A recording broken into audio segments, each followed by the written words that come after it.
Good afternoon, it's Robert Patillo, sitting in for Roland Martin on Roland Martin Unfiltered tonight. Can you hear that?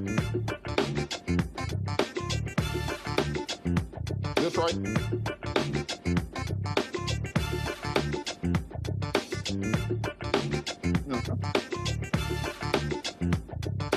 Okay.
Folks, Black Star Network is here.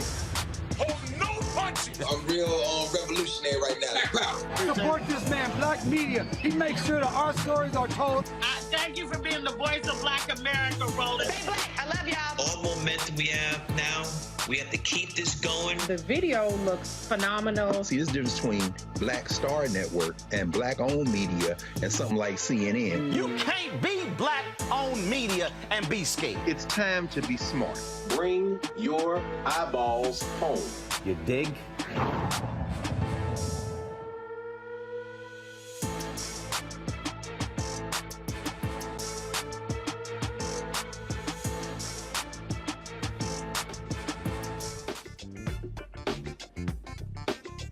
It's Wednesday, December 21st. This is Robert Patillo sitting in for Roland Martin on Roland Martin Unfiltered on the Black Star Network. Tonight, a local Texas nonprofit is urging the Senate to pass the Stop Human Trafficking law. We will talk to the president of the No Trafficking Zone, Bishop James Dixon, and the push to move the legislation forward. Also, Trump's political future is in shambles following the release of his tax returns. Of course, you know President Trump is facing multiple legal issues, including the criminal referral from January 6th committee, the investigation in Fulton County, Georgia, the investigation into the documents of Mar-a-Lago, the investigation in the Northern District of New York. We're going to talk about what all this means with Nola Haynes about the political future of Donald Trump. Also, a Louisiana Parish is fighting to stop the destruction of a company for the building of a large grain plant near a historically black residential neighborhood. To explain the case, we have one of the founders of the Descendants project talking about the litigation they are currently using to try to stop the displacement and destruction of historic black communities. It's in our Tech Talk, we will be talking to the founders of a black-owned dating app that will be working to increase your chances of finding love this holiday season. It's time to bring the funk on Roland Martin Unfiltered live on the Black Star Network. He's got it. Whatever the miss, he's on it. Whatever it is, he's got the scoop, the fact, the find. And when it breaks, he's right on time and it's rolling. Best believe he's knowing. Putting it down from sports to news to politics. With entertainment just for kicks, he's rolling. It's on Go, roll, y'all. It's Roland Martin, rolling with Roland now. He's funk, he's fresh, he's real, the best, you know he's Roland Martin now.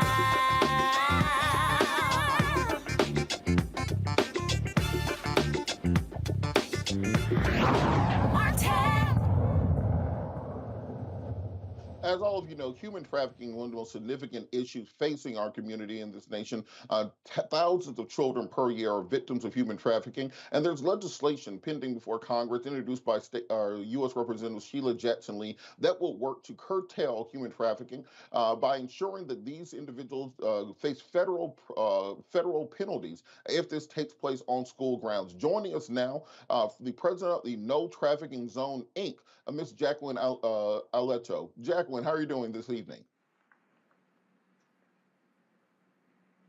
Having me on.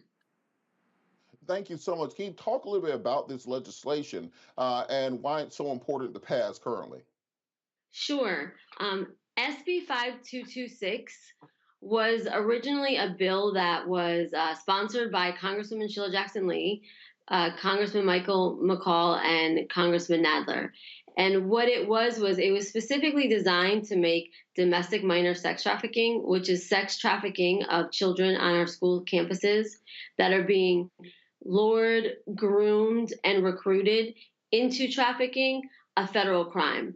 And the reason why that is so important is because we see that these sex crimes are happening across our nation, and there are predators like Jeffrey Epstein that for decades really do not face a harsh penalty. But if it was a federal crime, then we would deter commercial sexual exploitation at least up to 30%, and make predators really think about if they want to buy and sell our children in the United States. Can you talk a little bit about kind of the weight and the breadth of this issue? Because I think we talk a lot about sex trafficking of children kind of obtusely. But can you talk a little bit about the statistics, the numbers behind this, and why this legislation is so crucial right now? Because our children are truly in danger. Yes, our children are in very much danger, and it is an issue that our media does not cover the way it should. So I really applaud you all for covering this. So I'm just going to read a few statistics, and these statistics go back a decade to now. There was a study in San Diego where 20 high schools participated in this study. Every single high school confirmed that recruitment was happening with students. Of those schools, 18 of them reported documented cases of sex trafficking victimization. 140 staff from the 20 high schools identified 81 confirmed reported victims, along with an additional 54 suspected victims. If that wasn't enough, they also identified 17 recruiters that were targeting their campus. They did a 3-year study by the University of San Diego and released in 2015 that between 8,000 and 11,000 victims, mostly underage girls, are trafficked in San Diego. It doesn't end there, sadly. The FBI, the Bureau of Investigations, also said for their high-intensity child sex trafficking areas are located in the state. San Francisco, Los Angeles, San Diego are consistently the high volume to national trafficking hotline. School campuses statewide have been impacted as well. Some predators are using school campuses as a new hunting ground. In Illinois, every year in the city of Chicago, 16,000 women and girls fall prey to trafficking. To put this into perspective, that is 2 women every hour of every day. 2 women and girls every hour of every day. This makes Chicago one of the United States' main trafficking hubs. In Virginia, Detective Wolf, who is a human trafficking detective, says he's been working on combating human trafficking and gang activity in the region for years. Detective Wolf has worked with victims as young as 9 years old. Most trafficking victims go to school every day and sleep in their own beds. Their trafficking occurs when they are when they are in school, and will maybe get back home at 8 or 9. Sometimes their parents don't even know. Human trafficking in the North Virginia area, high schools and some junior highs, are happening in every single school. That is in the state of Virginia. And then in the state of Texas, there was a report of 55% of sex trafficking survivors in Texas, while trafficked, said that they were trafficked during school or during school activities, or were approached by either students in school or former students who had graduated, that then introduced them to their groomers or their traffickers. In Florida, with Jeffrey Epstein, at least 32 identified victims by the Royal Palms High School. After that, the Herald identified 80 victims in 2018. So these are just in every state. The statistics are more alarming and more alarming. And I know it's hard for people to understand because we don't really resonate with the term sex trafficking. We should really call it preying. And what predators do is it's their job to prey on our children. And so what more place is in schools where there are all children to get access to them? I want to bring Bishop James Dixon into this conversation. Bishop Dixon, can you talk a little bit about why it's so important to pass this federal legislation against sex trafficking in our schools? Because I think most people already just assume this was a federal crime. Why is it just now coming up, and what are the blockades to it in Congress?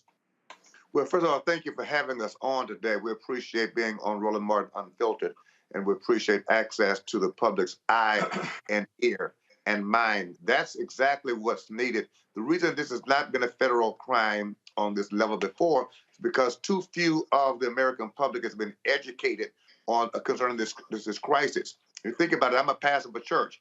There are over 80 to 90,000 black churches alone in the U.S., not to mention churches as a whole.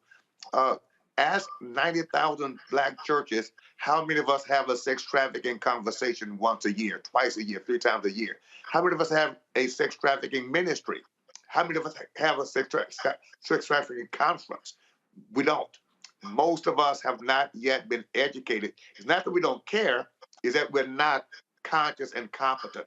And so it's very important that we have opportunities like this to really expose the public to this dreadful scourge and evil.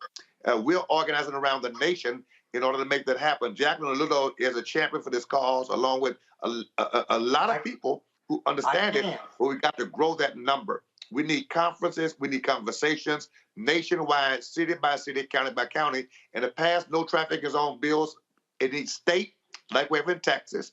I'm talking to bishops and pastors in Illinois right now, Bishop Simon Gordon, and a number of people there in Chicago. They're ready to work with us on passing a no trafficking zone state bill. We need a state bill in Virginia, state bill in California, and we build that momentum.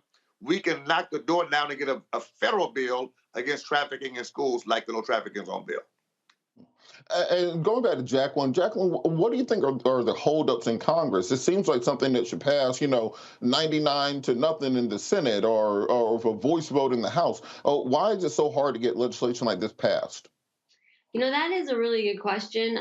Crimes against children seem to be very hard to get bills passed. Some people would say it's a $150 billion industry, so many people are profiting and participating from it. Others would say that it's simply just because our elected officials and people in power do not know what slavery looks like right now. Human trafficking is slavery of our time.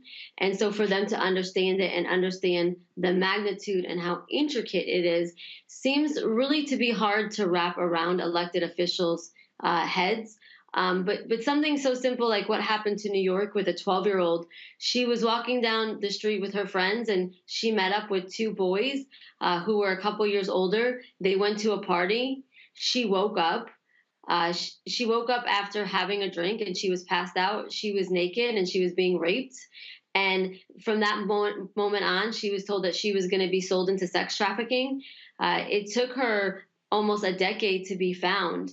But it was something so simple of going to a party. And I think that one of the hangups is with our nation, our elected officials, is that when we think of human trafficking or sex trafficking, we think this is happening in other countries, not understanding that domestic minor sex trafficking, buying and selling of children in the United States, within the United States, is a crisis. And it's a crisis just as big as the border. So it's a crisis that needs the same amount of attention, and not just amount of attention. Our elected officials need to put the power into federal legislation and strong legislation. Because if I'm a sex trafficker, and I know that if I sell drugs, I'm going to go to jail for quite a long time. But if I sell people, I'm not really going to get a harsh penalty and it's so lucrative. Well, then I'm going to buy and sell children. Bishop Dixon, we hear a lot of lip service about this in Congress and on the campaign trail. What will it take? What does community need to do to hammer this through? We see all this legislation getting passed during this lame-duck session. What does the community need to do to push these things through, particularly when you have in Congress somebody like Matt Gaetz, who's currently accused of doing exactly this, paying a 17-year-old for sex? How do we push this through Congress when we have people like that standing in the way? Well, it means that we're going to have to really double down. I've not yet seen the kind of movement that's necessary. It shouldn't take all of that. You're right. It shouldn't take all of that, right? Anybody in their right mind knows that it should be illegal and punishable in significant ways to traffic a child, to sell a child for money. That's slavery, and it's the abuse of the worst kind. We're treating our most vulnerable like their property and like their products for sale. That's unacceptable in a civil society anywhere on the planet, and should be here in the U.S.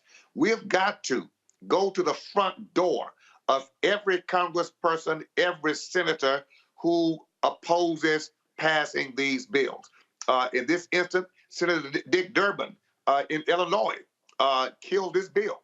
He has fought this bill. That means that we should be bombarding his door, and his constituents, his voters should know your senator chose not to support a bill that would save children's lives on school campuses and in school activities. He needs to be known as that senator, right? And unless he wants to change that, then he should be known for that. And people need to know that that's who you'll be voting for or against in the next election. Elections do matter. And that reputation needs to be stamped there until he makes a change and decides, I'm ready to support passing a no trafficking zone bill to protect every school and every school-age child throughout the United States of America.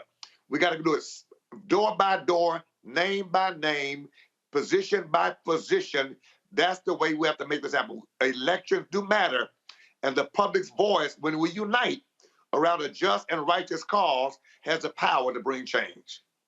Absolutely. And Jacqueline, what are some resources for people who want to find out more information about this legislation, some organizations they can reach out to? Because I feel like this should be the #1 priority in the new Congress. Regardless of who the Speaker of the House is, we need to get this legislation passed. They can go to No Trafficking Zone at notraffickingzone.org and sign up, fill out a form, and we will send them all of our data and statistics. We're coming out in 2023, specifically because this bill was not passed. on all of our data and the legislation that needs to happen in every city, in every state. We'll also be listing all of our impact partners. What I will say about this bill is there are people on both sides that came together. Congresswoman Sheila Jackson Lee, Congressman McCall, Senator Cornyn, they did put their parties and their politics aside for people and for humanity.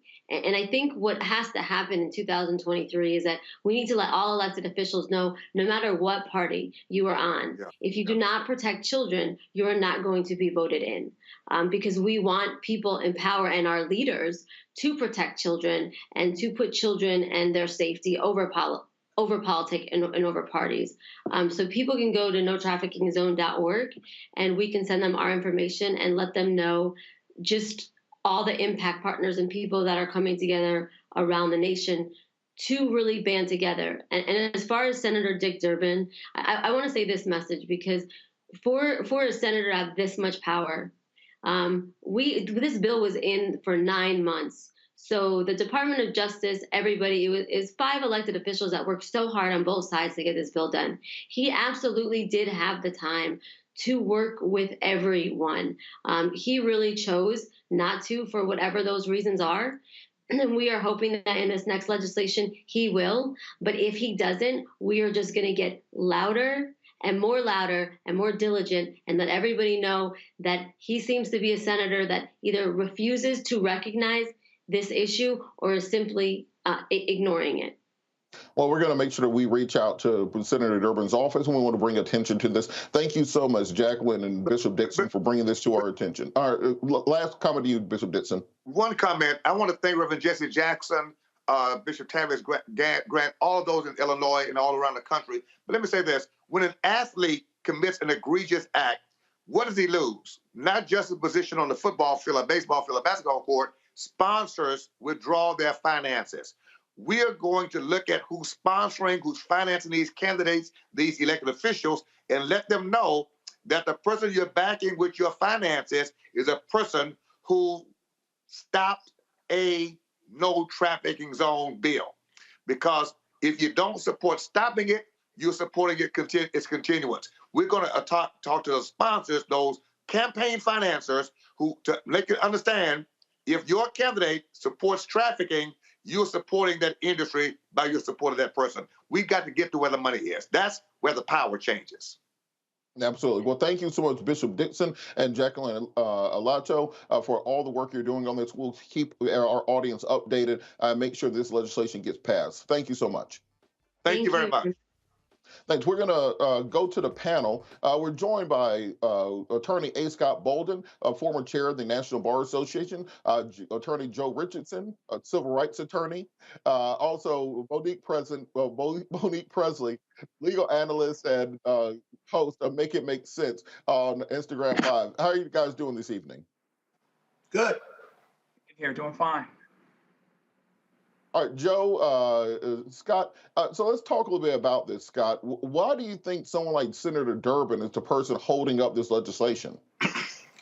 Well, he may have some problems with the bill, but I don't think he has problems with the concept of supporting the bill. And I haven't talked to Senator Durbin, and I'm not sure what it is, but having a problem with the bill doesn't mean that he supports sexual trafficking, if you will. Listen, as a former sex crimes prosecutor, as well as someone who has represented companies in the hotel industry, this is a huge issue for hotels and tourism and restaurants, sporting events, if you will, like the Super Bowl, and now it's happening and has been happening in the high schools. I think the minister and your other guests who are deep in the thick of this issue, they need allies, if you will. And they have allies in the hotel industry, I think, that work with law enforcement or work with lawyers like me who do these investigations for private companies, share information, and are 1,000% behind not being part of or setting up or being a situation where sexual traffickers are actually using their facilities to perpetrate this crime. And so I think there are allies out there. There's a big difference between prostitution and pimping and sexual trafficking. You certainly don't have to be a pimp to be in sexual trafficking. And you certainly in sexual trafficking, you don't have to be a pimp. And then the perception of pimps and prostitutes is very different and going on as well. And so as a result, sexual trafficking for young people as well as adults anywhere in this world has to be addressed very differently. You've got to get behind the network, find the money, and then free these young women from trafficking, go after the traffickers, and that is a federal and a state cooperation issue.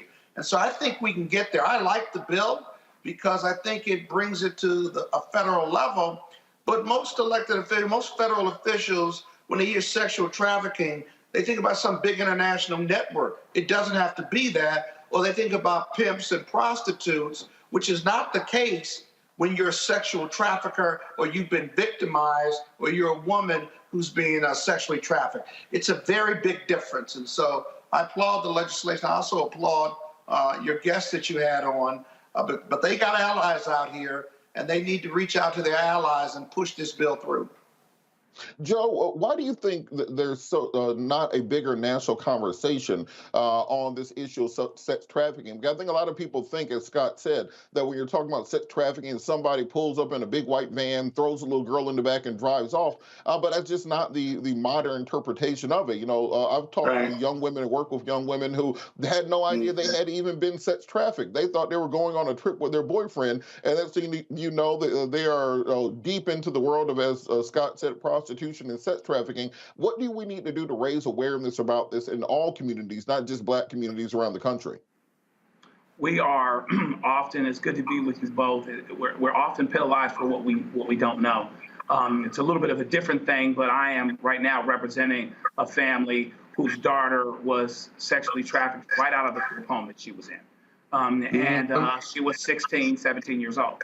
And so often it's with the terminology, right? We feel a certain way. There's a lot of different terms out here in different areas of life, whether you're talking about mental illness, whether you talk about sex trafficking, where the terminology is confusing because they take the terminology and make it into something totally different than a reality that's sitting right in front of them. This bill is really important, like Brother Bolden was saying, because this really addresses a need. You know, most sex trafficking happens, using schools and places where the kids would be, schools, school-related activities. And so therefore, there has to be an increased awareness about what sex trafficking is. Like was said in the interview, a lot of times, these kids are going home and sleeping in their own beds every night. Mom's working 2 jobs. Single parent household doesn't necessarily have to be single parent, but they're not watching as much. They're leaving their 13, 14-year-old kid to be independent, et cetera,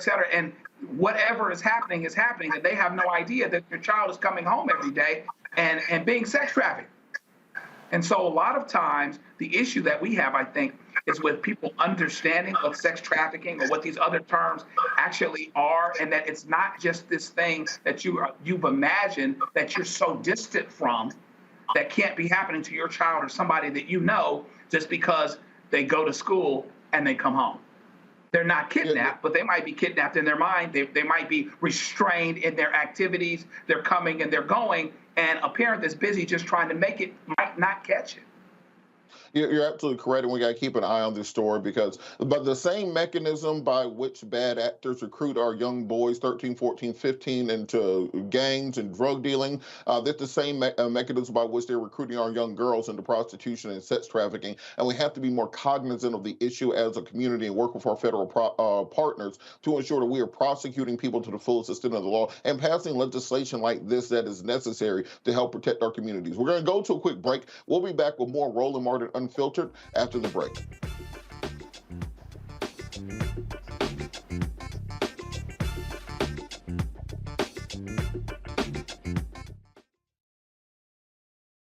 I'm Deborah Owens, America's Wealth Coach, and my new show, Get Wealthy, focuses on the things that your financial advisor and bank isn't telling you, but you absolutely need to know. So watch Get Wealthy on the Black Star Network. Hi, Hi, I'm Dr. Jackie Hood Martin, and I have a question for you. Ever feel as if your life is teetering and the weight and pressure of the world is consistently on your shoulders? Well, let me tell you, living a balanced life isn't easy. Join me each Tuesday on Black Star Network for A Balanced Life with Dr. Jackie. We'll laugh together, cry together, pull ourselves together, and cheer each other on. So join me for new shows each Tuesday on Black Star Network, A Balanced Life with Dr. Jackie.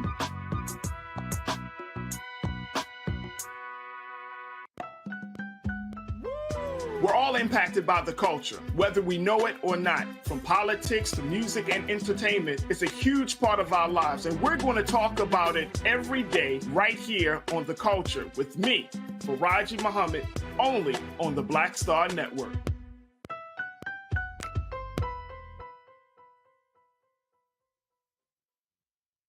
Pull up a chair, take your seat. The Black Tape with me, Dr. Greg Carr, here on the Black Star Network. Every week, we'll take a deeper dive into the world we're living in. Join the conversation only on the Black Star Network. My name is Charlie Wilson. Hi, I'm Sally Richardson Whitfield. And I'm Dondre Whitfield. Hey everybody, this is your man Fred Hammond, and you're watching Roland Martin, my man, Unfiltered.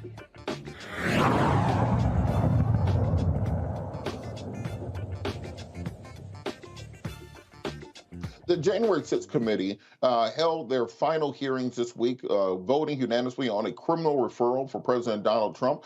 They have not released their full report yet. It's been delayed and may be released tomorrow. But we wanted to talk a little bit about what this actually means for the political future for President Donald Trump, who has already said this is a kangaroo court, who has already worked to invalidate any of the findings of the January 6th committee. And remember, even with everything that we saw previously, Republicans came within only a couple points of taking control of both the House and the Senate this year, and it's very likely they'll have a strong challenge in 2024, whether it's President Trump or someone else. To talk a little bit about the political future of President Donald Trump, we're joined by Dr. Nola Haynes from Georgetown University. Dr. Haynes, how are you doing today? Thank you so much, and happy holidays.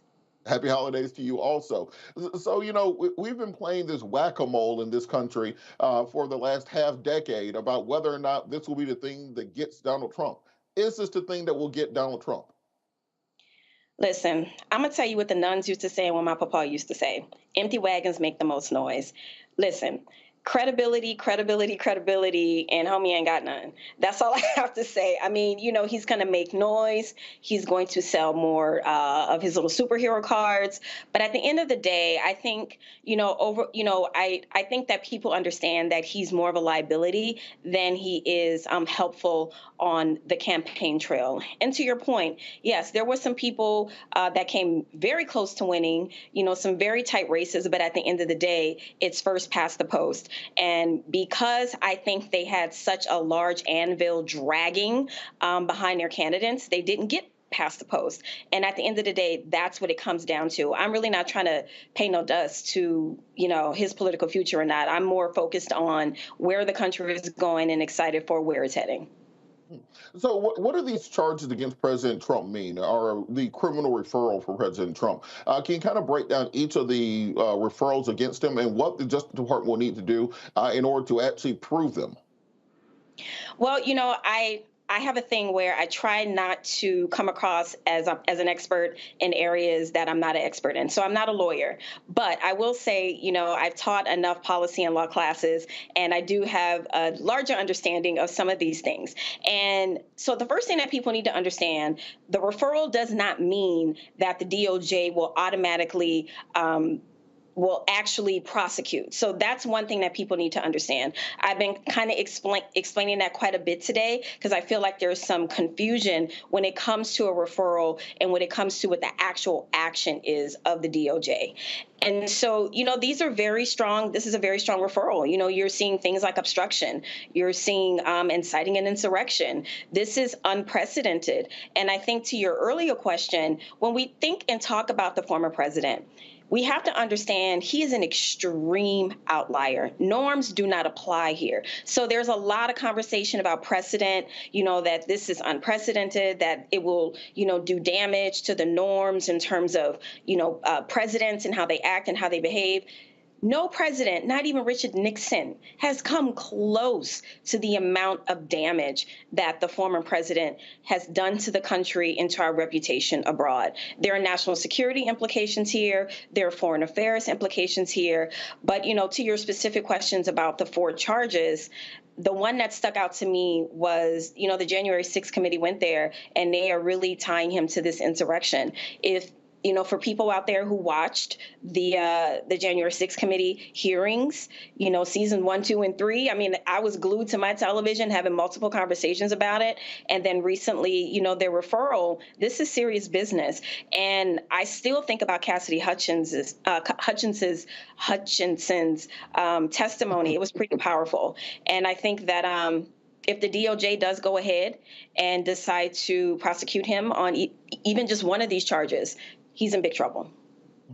Now, speaking of precedents, people have been comparing this to Richard Nixon and his impeachment and the subsequent pardon by President Gerald Ford. And I've heard Geraldo Rivera on Fox News say that, well, even if Trump is convicted, that President Biden should pardon him for the good of the nation to bring the country back together. Do you think that going forward, we may see President Biden pardon President Trump to try to stop his supporters from potentially doing a January 6th style insurrection, but on a national level? I'm going to try to keep this cute, but as a national security professional, I have got to tell you, I believe that he is a national security risk, and it goes beyond what's going to heal the country are consequences. Like I said, this president was such an outlier. We cannot think about him the same way that we thought about Nixon. Compared to Nixon, Donald Trump is kind of like the teenager. Richard Nixon is like the teenager who stole a pack of gum, compared to some of the crimes that have been leveled against the former president, Donald Trump. I think people really need to stop thinking about this situation in terms of norms or what has happened before. Precedent does not apply. Precedent does not apply in any sense of the word regarding this man. And honestly, in my personal opinion, the only thing that's going to heal this country are consequences, because it's going to do 2 things. Not just give Americans that sense of, no one is above the law. I think that's first and foremost.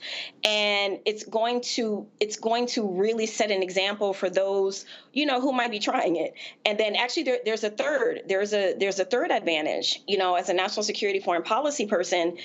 The damage that was done to our reputation internationally, the Biden-Harris administration has done a great job at trying to repair that. And we have to stand by our own word. If we say no one is above the law, we need to stand on that, because eyes are watching us around the world. A lot of damage was done in the prior administration, and there's a lot of repairing to do. So if we really mean that no one is above the law, you have to go ahead and prosecute this outlier to the fullest extent of the law. And I mean that from the bottom of my heart. We cannot think about this man the way we have traditionally thought about presidents. I'm done with that.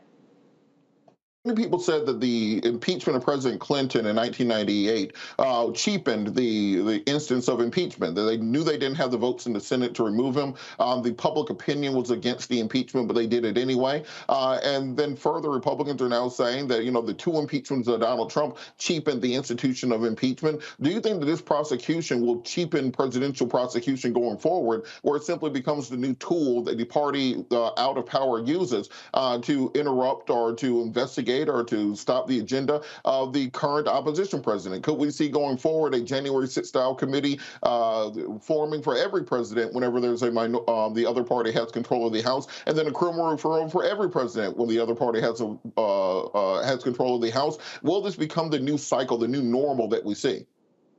And see, this is what's dangerous, and this is what makes this a security risk. The fact that we are talking about this as if this is not an unusual set of circumstances.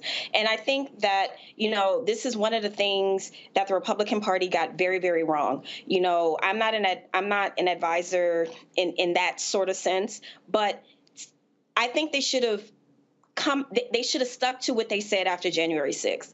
If they would have not thought about how he was going to perform on the campaign trail versus saying, you know what, we all watched what happened on January 6th. Some of them were there. They heard what was said on the dais. They saw the tweet from December 19th. This is a very different situation. We cannot normalize this. And to your point, I understand what you're saying. I would think that it's more about fatigue than it is about, using this as a tool to get back at your enemies. By framing it that way is to take away the level of seriousness that this is. To have a person who thinks because you are the president, you can act unilaterally without any consequences, that is the dangerous precedent. We think of the list of just all-time terrible presidents. There's Andrew Jackson, the Indian removal at the Trail of Tears. There's Andrew Johnson, curtailing Reconstruction after the Civil War. Of course, Richard Nixon and Watergate. There's Woodrow Wilson, one of the most racist presidents in American history. George W. Bush killed upwards of 1 million Iraqi civilians for literally no apparent reason. What does it say that we are prosecuting President Trump more thoroughly than any of these other presidents who arguably have done far worse things to humanity and killed far more people than President Trump for essentially, as his people would say, having a protest at the Capitol?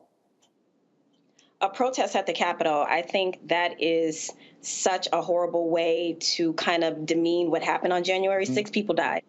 Police officers were injured, traumatic. They still suffer from trauma to a large degree. And as a person who sits here, who had more than a dozen family members die from COVID, we can have a conversation about that. I would not demean, the loss of life under that administration. And also, you have to take into account the role that social media context plays a large part in this. You have to think about the sign of the times. We wouldn't have found out about Watergate if Richard Nixon's vanity project of recording everyone did not exist. Technology plays a large part into where we are today. So because of social media, because of the way that we have access to information, the way that information can be retrieved from cell phones and videos and things like that, we are living in very different times.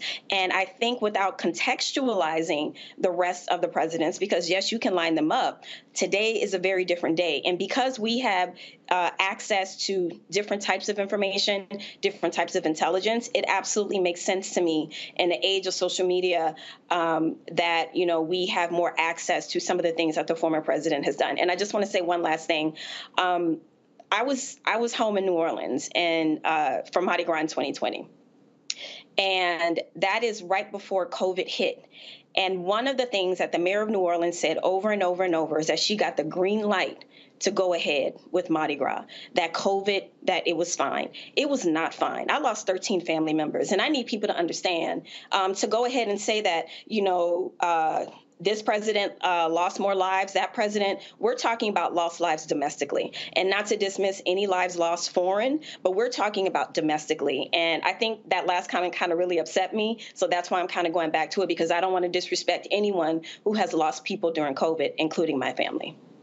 You're absolutely correct. And kind of just the last question before we leave. What will it mean if the Congress does not or the DOJ does not prosecute President Trump for this? We've already seen the Trumpites, Carrie Lake, Herschel Walker, others denying their elections. What will happen if we do not hold President Trump accountable for this?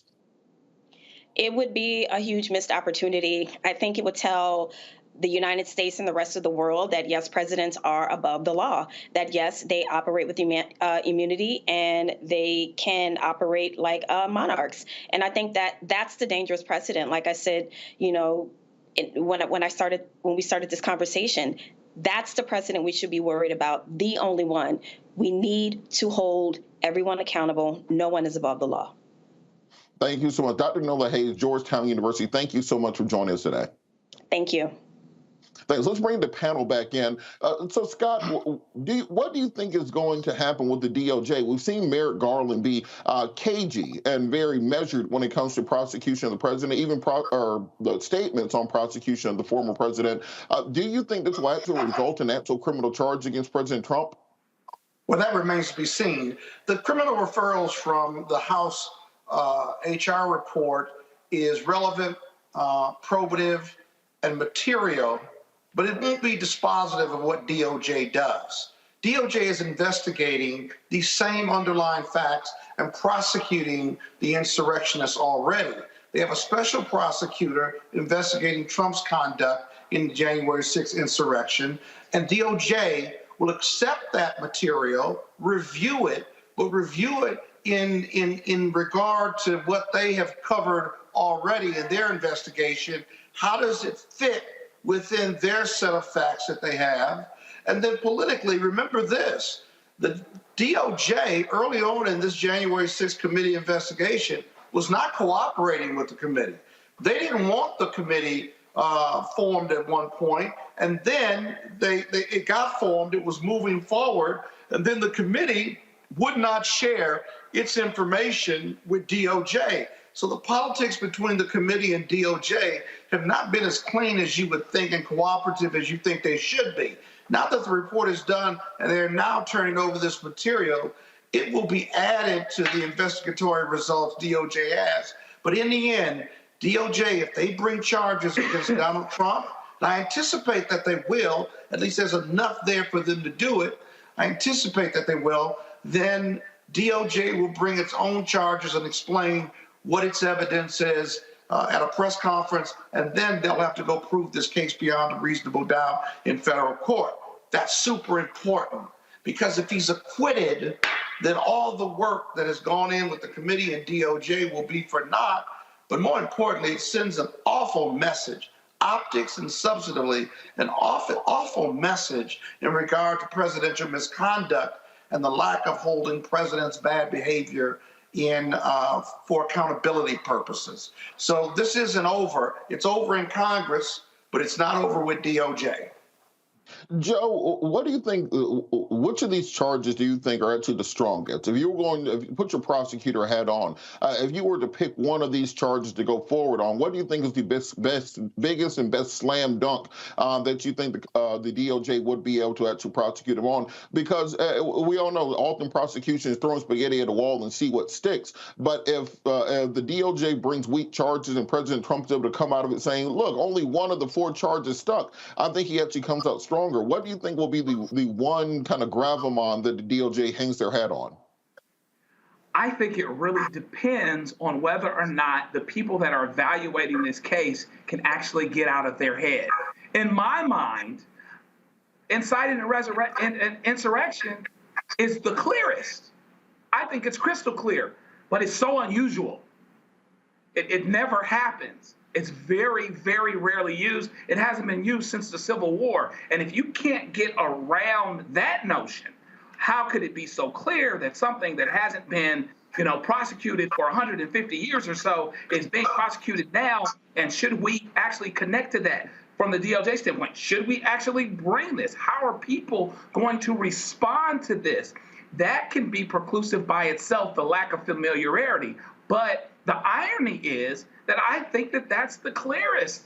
That's the most obvious example. That's the most obvious manifestation of what actually happened. You can take his words. You can take cell phone messages and text messages.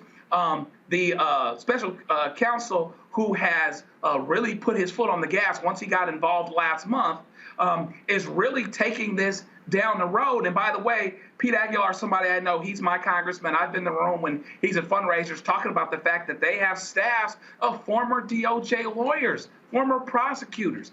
They're putting this thing together the right way, actually. And so the question becomes whether or not people can get their mind wrapped around the notion that this is so unusual, but that doesn't mean that this is not necessary for consideration for a criminal conviction, et cetera, because we haven't convicted anybody else. And to the point that the doctor just made a few minutes ago, the things that happened with COVID, the incompetence with which this presidency was gone about should be criminal in and of itself. But that's not what they're bringing. He killed a lot of people. He helped a lot of people die. He sped a lot of people's demise through what happened with COVID, or what should I say, what didn't happen.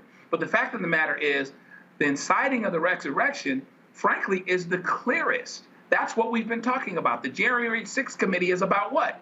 I keep saying the resurrection, but the insurrection.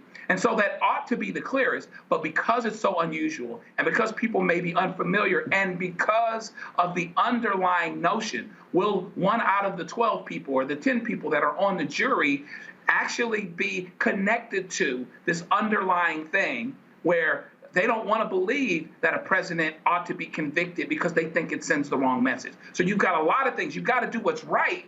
But I think the unfamiliarity here may be the biggest obstacle, even though that may be the clearest charge. You know, I think this is a very tough decision. I would not want to be in Merrick Garland's shoes for this, especially when you have all the other investigations into President Trump. This is absolutely something we have to monitor because, you know, if you do this incorrectly, you convict Donald Trump on one count, then Don Jr. announces he's running for president. He wins on a platform of I'm going to pardon my dad. He pardons his dad, makes him vice president, resigns. We still got President Trump again. You can put nothing past the Trump era of American politics. We're going to be back after the break. You're watching Roland Martin Unfiltered on the Black Star Network.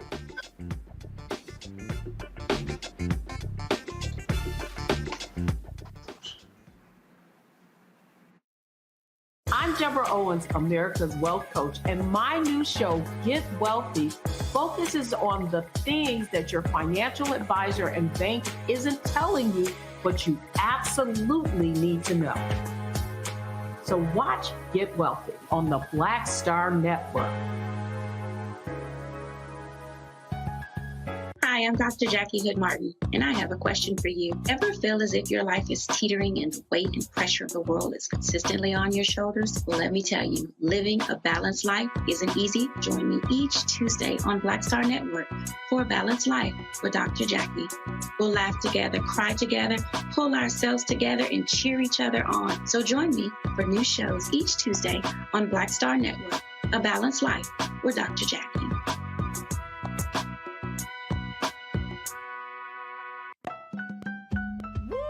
We're all impacted by the culture, whether we know it or not. From politics to music and entertainment, it's a huge part of our lives, and we're going to talk about it every day right here on The Culture with me, Faraji Muhammad, only on the Black Star Network.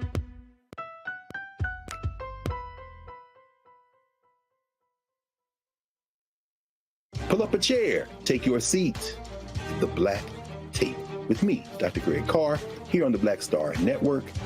Every week, we'll take a deeper dive into the world we're living in. Join the conversation only on the Black Star Network.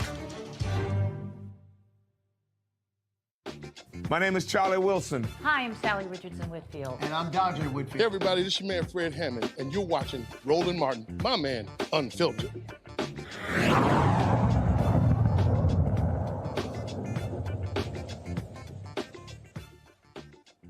I think we all know the gentrification, destruction of black communities has become a epidemic around the country.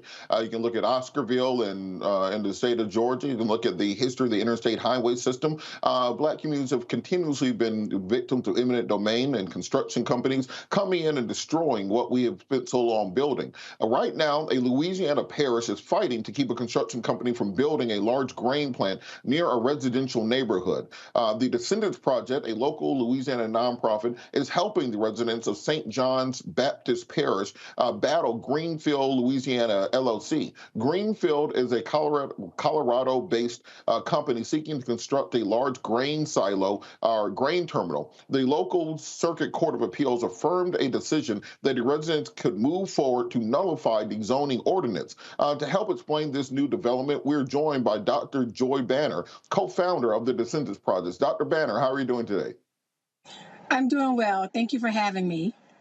Oh, thank you for joining us. Can you talk a little bit about this case and how we got to this point? Because I've worked with many families and many organizations trying to stop these, and it's a David and Goliath type of situation often. How do we get to this place where we're already in federal court trying to stop this grain terminal from being built? Yeah, well, the reason why we're here in the first place is because 30 years ago, the parish president of St. John the Baptist Parish took a bribe and illegally changed the zoning from residential to industrial. That parish president was sent to federal prison for 5 years, but the zoning stayed on the books for 30 years, and now Greenfield is taking advantage, of those laws. St. John the Baptist Parish, who the lawsuit is against, we're suing the parish to actually have the zoning change off the books, and Greenfield stepped in and intervened and is now, part of that lawsuit. But the good news is that, like you said before, the courts at the district level affirmed that the case could continue. Greenfield stepped in and actually appealed the decision, trying to dismiss the case again. And the appellate court agreed that, again, the case could continue. But really what is very shocking, and, I guess maybe being in Louisiana, maybe it shouldn't be, and the fact that this is Cancer Rally, and we're in the environmental and health crisis that we are, maybe people aren't shocked, but it's just the way that our elected officials, understanding how dangerous this grain terminal is. When we say grain, sometimes people don't have an understanding of how dangerous these facilities are. They have been characterized as more explosive in some cases than dynamite factories, right? And so we would have this huge, massive facility that's sitting right outside of our backyards, right, outside of our doors. And the fact that, no one at our public official level, even at our state legislative level, no one is concerned enough about, the danger, and the fact that this would pump out 130 more tons of pollution into an area that's already called Cancer Alley. We have asthma rates that are twice as high as the states and is twice as high as the countries. But the way that our elected officials, again, have refused to put us on the agenda, we have tried to engage with our legislators, and they've ignored us. And talk a little bit about why the elected officials have acted in this way, because it seems like this should be a political solution. That you have elected officials, you go there, you ask for a change in the zoning, and then if they don't do it, you vote them out. But we see often that this is not the case. We had a case or a situation here in Atlanta probably a decade ago where I was the lawyer, and we were trying to stop a zoning ordinance, and we found out that these construction companies had been buying people Cadillacs and shoes and vacations and everything else. Talk a little bit about why the political solution has fallen apart. Yeah, and it's unfortunately because the way that industries work is they engage with our elected officials first. They get the approval, they get whatever relationships, whatever has been promised, they get that worked out first. And then these public officials, instead of doing what's in the best interest of the public, they're instead acting as an arm, an extension of these companies. And so for us, the most shocking, for us even involves our port of South Louisiana. This is bizarre, what we found out. They have actually stepped in. That's the port, which is a board that is appointed by the governor. It's a public serving board. It's a political subdivision. But on paper, essentially, the port has agreed to buy the Greenfield grain terminal, at least on paper, so that Greenfield will get a $209 million tax deal over 30 years. So that money, instead of it going to the schools, instead of it going to, resources, infrastructure that we need, resources for flooding protection, for our senior citizen community, that would be wiped off the books for them. And this is done in full participation and collaboration with our Port of South Louisiana. They've done this with some really suspicious, in my opinion, some very questionable tactics that seem to be in violation of open meeting law. So it's not publicly, available for us to even see. Has been done with little documentation, has been done with little record keeping. It's amazing that, a company could be allowed to get $200 million of taxes essentially wiped off the books, yet we don't even have a paper trail. We don't even know how the decision was made. So again, it is our elected officials, our leaders being more loyal to these companies and let's be, probably to what they're getting from these companies rather than being concerned about citizens. You talked a little bit about the environmental and health effects of putting a terminal like this near a historic Black community, because it's not just the terminal being itself. It is the hundreds of 18-wheelers that are going to be coming through that area every day, spewing pollution and diesel fuel. We talk about the processing of grain. If you get a chance for the viewers, just look at the Lebanon grain terminal when it exploded a few years ago with the force of nearly an atomic bomb. It nearly destroyed that port, because once grain is oxidized, all it needs is an ignition source and pressure being inside of a silo, and you effectively have something the equivalent of the Oklahoma City bomb, which was an ammonium nitrate bomb. In addition, when grain ferments, it leaks dangerous chemicals into the water supply, the groundwater supply.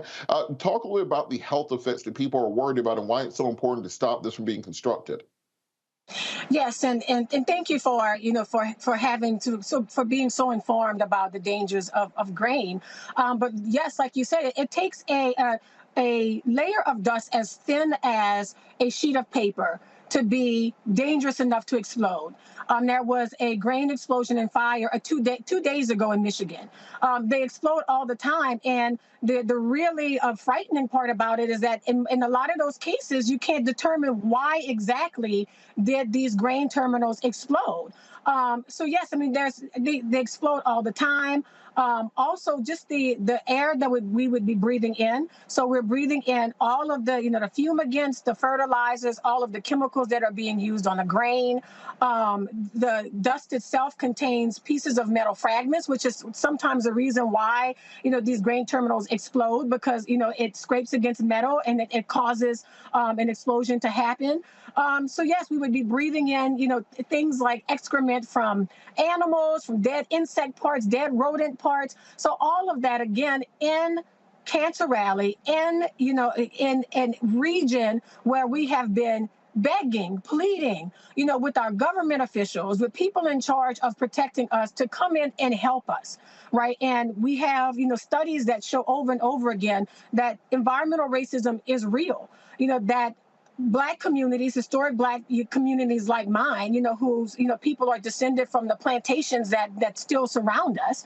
And in which case, many of these plants are literally on the grounds of plantations. That's the reason why our burial grounds are in danger, including, burial grounds at the Greenfield site. That's why we, are often targeted. So again, we are just pleading, for our elected officials to step in. But even if they don't, we've taken the responsibility as private citizens, which should not have to be our responsibility. These elected officials have the power to do something, and they don't. But the good news is that the work of communities like mine, we actually have an EPA investigation into permitting, including one of Greenfield's permits. So it's an unfortunate situation, but we're going to continue fighting. We have no choice but to fight, and we're in it for the long haul. How has the federal government been either assisting or have they not been assisting in this? Daniel Blackman's of the EPA for the Southeast region. Have they worked with you to try to determine how to stop this? Have your congressional representatives been responsive? Because we want them to find a solution to this, not in addition to bringing attention to the problem. No, our legislators, our representatives and senators, unfortunately, have been very disengaged. And, these are Louisiana, predominantly African-American for this region. And it has been really, very disturbing, but more disappointing, I should say, that our elected officials, I mean, we've reached out to some and they've not, engaged with us, or they say they're going to meet and they don't, or they know we've put this story out, put this, the situation out in the media enough, and we are not getting any engagement or any outreach. What happens in Louisiana, as it does in a lot of places, is that it becomes an economic development. or these industries come in and they use jobs, as a reason why they promise us jobs. And they make us think that we can't get jobs or we can't get economic development that doesn't require Black communities and Black people to be sacrificed. This is not a sacrifice zone. And we can attract industries that, have community input. We can go out and we can find, things that work for our community. But we have a very rich parish. But if you look at, the resources, the infrastructure, the problems that we have in our parish, it's a lack of good governance at the state and at the local level. That's why we have the situation that we have. Well, we're glad we have people on the ground like you bringing attention to this, and I think it's crucial for folks to just think about this. When grain ferments, it turns into alcohol. That's where liquor comes from. If you put fire to liquor, you get an explosion. That is what putting a giant grain silo into a community does. You're putting a literal bomb into the middle of a Black community. Thank you so much, Doctor, for all the work that you're doing and for bringing attention to this. We're going to make sure we follow up on this to make sure the people of that community are protected, and hopefully we can bring in our federal officials to put some pressure to move this to a less populated zone. If it was a good idea, put it by the rich people and see what they have to say about it. Thank you so much for joining. That's right. Thank you so much for having me. Thank you. We're going to be back after the break on Roland Martin Unfiltered on the Black Star Network.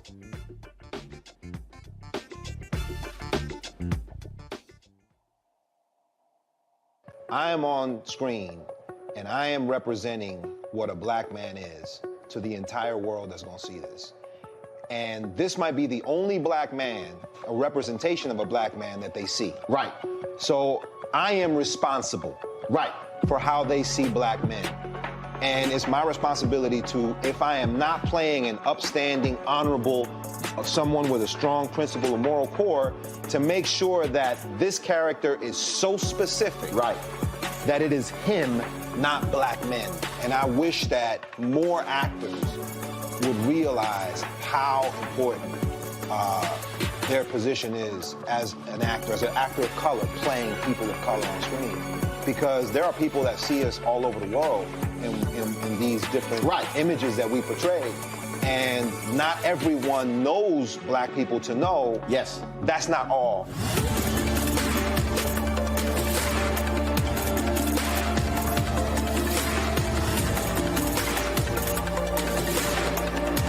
I'm Deborah Owens, America's Wealth Coach, and my new show, Get Wealthy, focuses on the things that your financial advisor and bank isn't telling you, but you absolutely need to know. So watch Get Wealthy on the Black Star Network.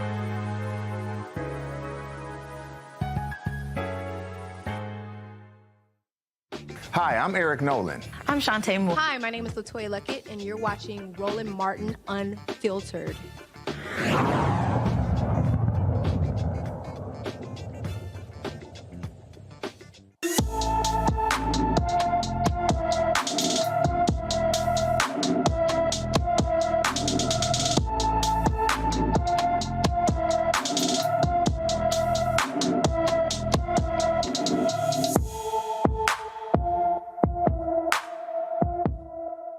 Today on Black and Missing, Talia Lovett has been missing from her Smithfield, Rhode Island home since December 14th, 2022. The 16-year-old is 5'7" tall, weighs about 160 pounds, with brown hair and brown eyes. Anyone with information about Talia Lovett is urged to call the Smithfield, Rhode Island Police Department at 404-231-25500. And we absolutely want to make sure that we bring attention to our young people who are missing, that are not being articulated about and paid attention to on national news. So if you have any information in that area, please be sure to reach out to the Smithfield, Rhode Island Police Department.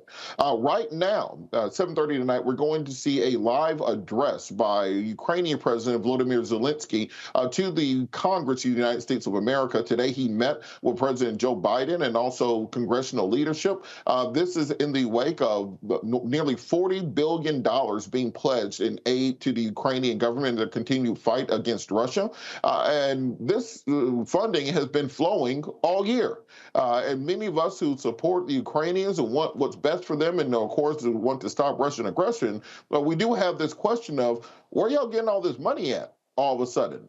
And if you look at what's been happening during the lame duck session of Congress, we've seen continuously bipartisan agreement after bipartisan agreement.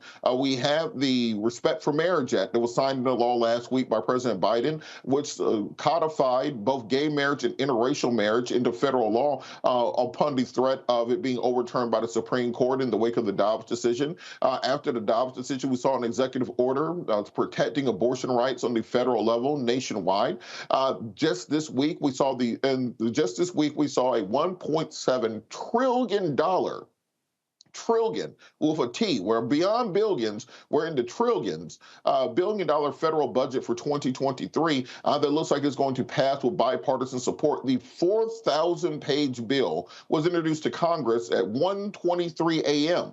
with only 48 hours to read through the bill before it will be put up to a vote, and it's expected to pass with bipartisan support.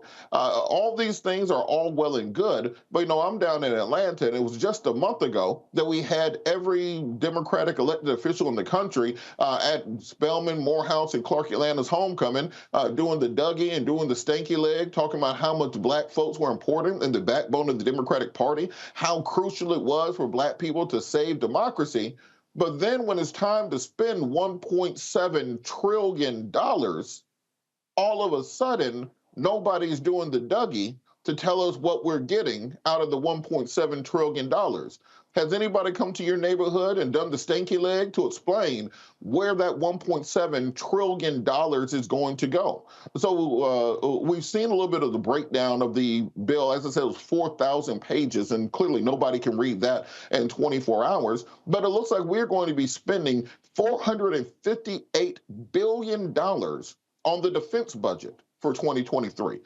To put that into perspective, the Biden administration only asked for $813 billion for the defense spending bill, and Congress went ahead and added another $40 billion to that.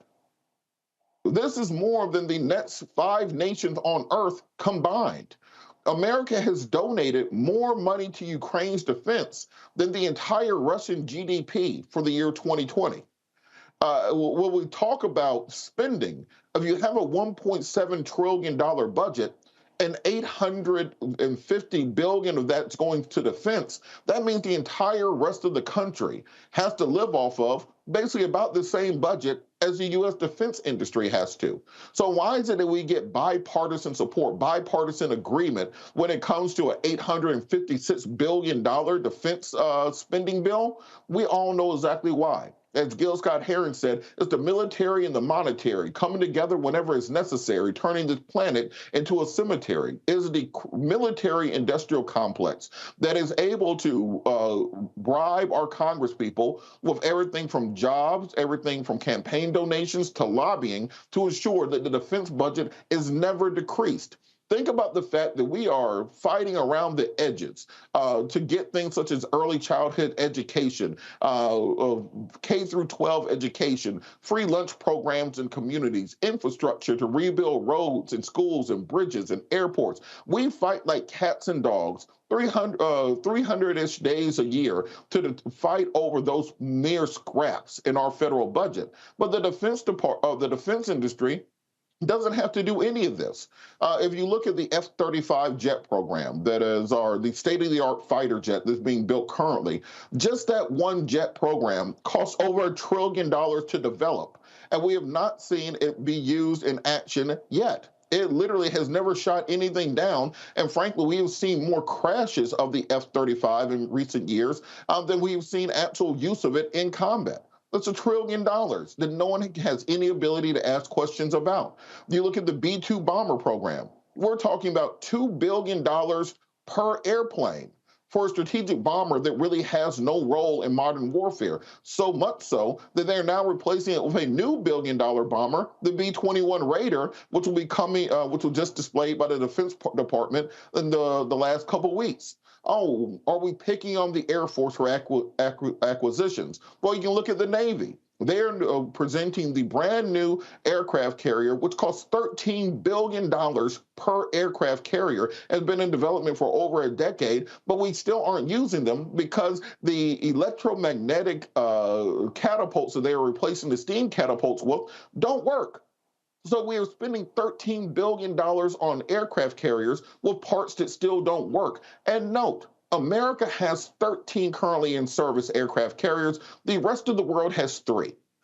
When you talk about super carriers, China has one, Russia has one that's currently in dry dock, and France has one. The rest of the world has no ability to match this, and we have 13, so that we can quote unquote project power internationally. If you want to go further into the defense build budget, there's money in there for Space Force, because we have to make sure that we are fighting in space, apparently. Until we can get our defense spending under control, there's no way that we can tame the $31.5 trillion debt that the United States is currently in, that we have no intention of paying down. We still have not paid down the Trump tax cuts from 2017, and Democrats have made no efforts to repeal those same tax cuts. We still have not paid off the Bush tax cuts from the first Bush administration. We haven't paid off the war in Iraq or the war in Afghanistan. But whenever it comes time to balance the budget, we never go to the defense industry and ask, can they cut that $856 billion budget? And when you add in Veterans Affairs and administrative costs, it's well over $1 trillion that we're actually spending on defense on a yearly basis. But we want to cut school lunch. We want to cut aid to single families. We want to cut any social program, because Lord knows we can't ask the rich people to pay more money. We can't ask the defense industry to take less money. We have to balance the budget on the backs of the poor. So those same Congress people, those same officials who are doing the Dougie and doing the stanky leg saying how important black folks are, I think it's a reasonable question to ask them right now. But where are you at when it comes to doing things that the community needs? Because I feel like if we have $800 billion to spend on the defense industry, then we should have a few $1 billion to spend on reparations per year to African Americans who built this country and even allowed you to have something to be defending in the first place. Until we repair what's been done to black folks in this country, it's going to be very difficult for anyone to take us seriously when we're talking about spreading democracy around the world. I want to bring the panel in on this, Scott Bolden, Joe Richardson. Scott, why do you think we are passing this $1.7 trillion spending bill with no public debate, no public disclosure, 48 hours to read a 4,000-page bill, and all of a sudden Republicans and Democrats can get along? Can't get along on voting rights, can't get along on criminal justice reform, but when it's time to pass a secret bill during Christmas when nobody is paying attention, all of a sudden everybody's all chummy and can get along. Well, you said a lot. I don't know where to begin. But let me say this. Democracy costs. It costs $1 trillion to protect this life of democracy that we enjoy, the First Amendment, the Constitution. And Democrats and Republicans will always agree on that. You don't want us to be less safe, do you? And the costs for military might are the costs for military might. I don't disagree with your supposition or your proposition, but these are the political realities that we may have 13 carriers and the others have one carrier. We need to keep it like that because our democracy is always under threat. And this is the greatest country in the history of this country, in the history of the world. And so $2 billion a year for reparations is a drop in the bucket for black people. It certainly should have, but the reason both sides, Democrats and Republicans, can't agree is because America struggles with the race question. And poor people, it costs a lot of money to take care of poor people. America doesn't want to recognize the poor people. We're a capitalistic society, and so we recognize the capitalist, if you will. I mean, you're talking about retribution, wealth retribution, economic retribution in this country, and it's going to take a lot more fighting in order to do that. It makes all the sense in the world, but the reality is our elected officials, black, white, yellow, or brown, believe in this military-industrial complex. They believe in it, right? And they vote on it. And so they may not have read the bill, but this bill has been negotiated for some time. If you don't vote on this bill in a positive way, then the government's going to shut down and you'll have a financial disaster in the private sector and public sector. So that's why it's going to pass, and that's why it makes sense.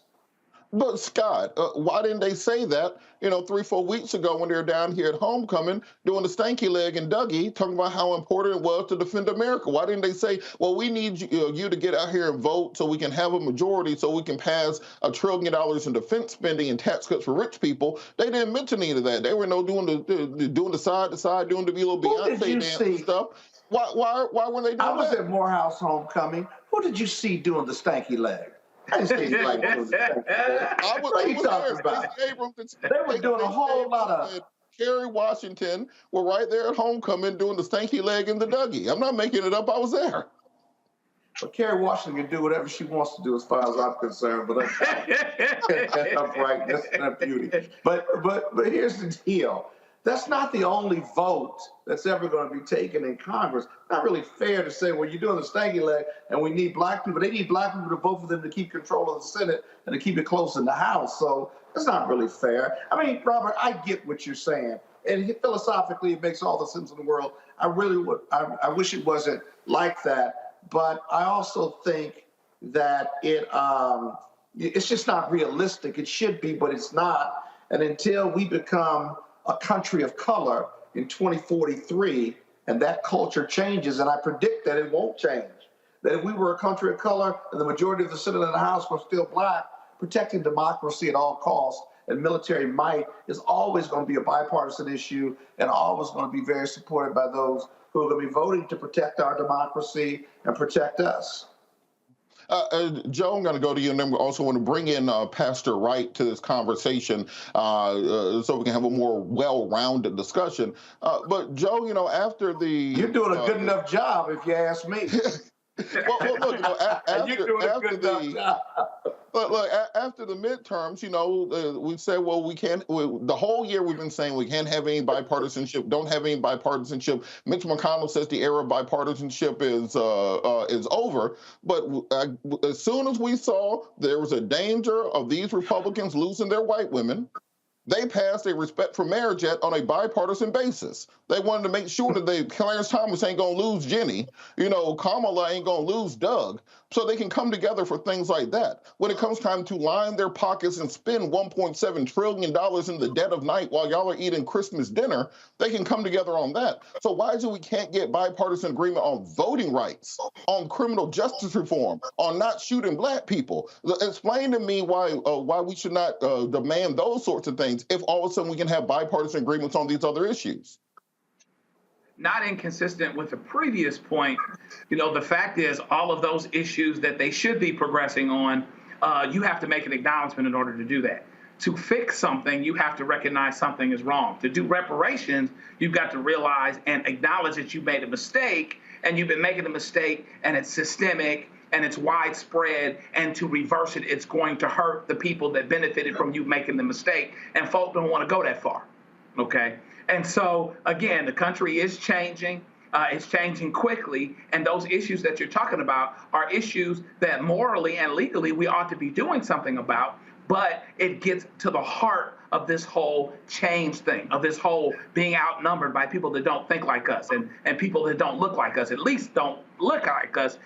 We think very alike more than we would acknowledge, when we get together and have conversations and that type of thing. So there have to be a recognition made there, right? And yeah, there is this military industrial complex. That's why we want to feel safe. We want to be safe. People, black folks in the military would support that. But to your point, what we'd have to do, or black people that feel safer, being able to say this is the greatest country in the world. I absolutely believe that there are things that we have done that no one has done. But, being the leader of the free world and all of these other things, there's no election to be the leader of the free world, the President of the United States, to be considered the greatest. Oh, we took a survey, and this is how it came. There was this objective evaluation of what makes you great and who's the greatest. Well, it starts off with who's the most powerful, right? It starts off with who's the most mighty, right? And then that ends up being our starting point, and we kind of go from there. But to your point, there has to be some priority for things that need to happen as well, things that protect us and that help us in our existence. It didn't help me necessarily that I'm in the greatest country in the world if I get pulled over because I got on a hoodie and I'm driving my $50,000 Acura. It didn't necessarily help that time in that moment, right? And hopefully that doesn't happen where now, we go and we're doing the, Pledge of Allegiance and singing the Star Spangled Banner, but y'all forgot the second verse wasn't written for us.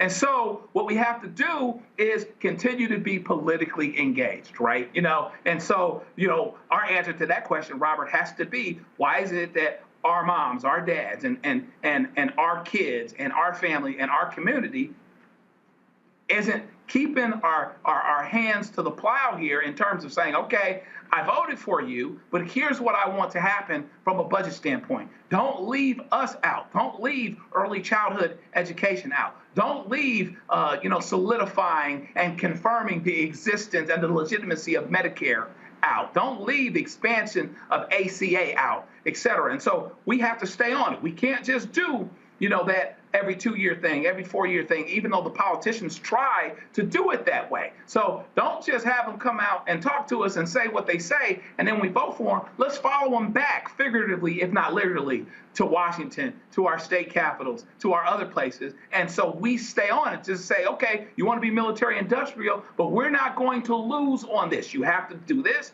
you have to do this, and you have to do this. Otherwise, we will vote you out. And that's why voting rights and voting, regardless of what's happening with those rights, is so, so important.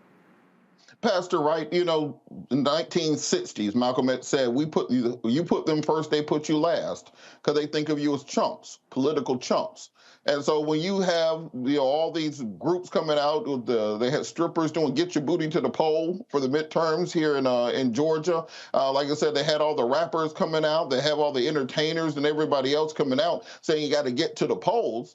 But then when it's time to spend the money, I don't see that same thing happening. This is why you got to get your money up. This is why you got to get paid up front on things. Because we saw an executive order on abortion after the Dobbs decision. We saw the Respect for Marriage Act. Because remember, a decade ago, the idea of gay marriage was the most abhorrent thing in American politics. It was a bridge too far. Even President Obama was talking about domestic partnerships as opposed to full marriage rights. But you get bipartisan support from Christian evangelical Republicans on the Respect for Marriage Act, but somehow we can't get criminal justice reform done. We can't get an executive order on voting rights. You're not getting any of the money out of this $1.7 trillion is getting spent. Make this make sense to us, and what can we do going forward to not have the same thing happen in 2024? I'm still stuck on you talking about the bipartisan support and left and the right and the $1 trillion budget and the folks on both sides down there doing a Dougie and a stink leg. And I'm trying to figure out which Republican folks was down there, first of all, and who of them would know which of one of those dancers you're talking about. So I'm trying to catch up because I'm stuck there. There's a video of Herschel Walker on stage, absolutely, doing some kind of little step and fetch it. So that don't it's count. both sides. That one don't count. Nope. We ain't playing that. That don't count. Sorry. You have to come with another better one than that. I'm sorry. But the reality is, when you look at these things and you look at these bills and you look at where it does not appear we are a priority, it is because we are not. We don't write big checks to candidates. We don't do a lot of the things that our elected leaders value to be able to continue to be our elected leaders. So until we find another voice that has enough heat behind it to be able to make them understand and recognize we're serious, and we're going to be serious not just with our words, but with our votes, we are not going to see ourselves as a priority in these bills that are being passed.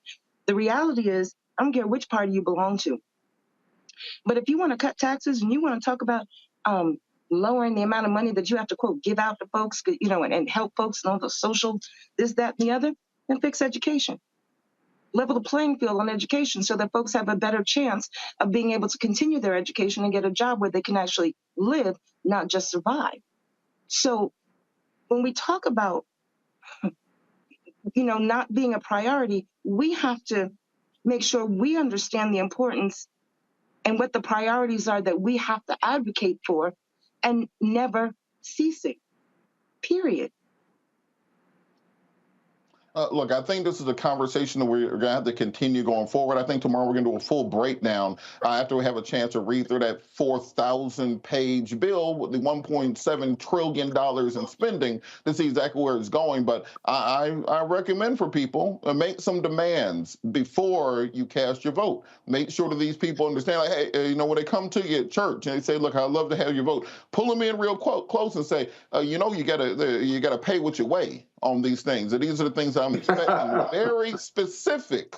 Because trust me, if you go to that LGBTQ community, they're making sure you know I expect a vote on the Respect for Marriage Act in exchange for this vote. If you go to the feminist community, I'm expecting something on Dobbs in order to get this vote. We're the only ones that you send Cardi B and Meg Thee Stallion out to do some dances, and then we run into the polls without making any demands. We got to make those demands up front before giving out the vote. That is the currency that we have, and we're operating in a pluralistic society. We're going to talk. We're going to be back after the break. You're listening, or you're watching Roland Martin Unfiltered on the Black Star Network.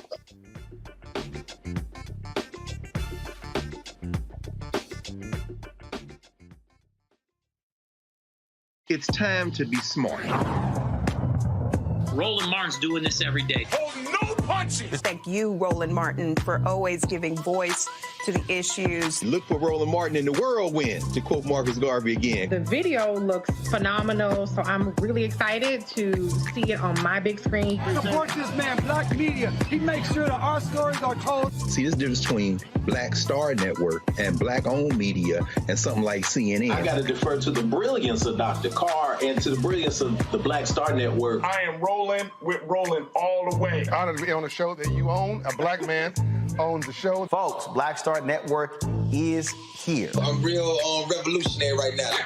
Roland was amazing on there. Stay black. I love y'all. I can't commend you enough about this platform that you've created for us to be able to share who we are, what we're doing in the world, and the impact that we're having. Let's be smart. Bring your eyeballs home. You can't be Black-owned media and be scared. You dig?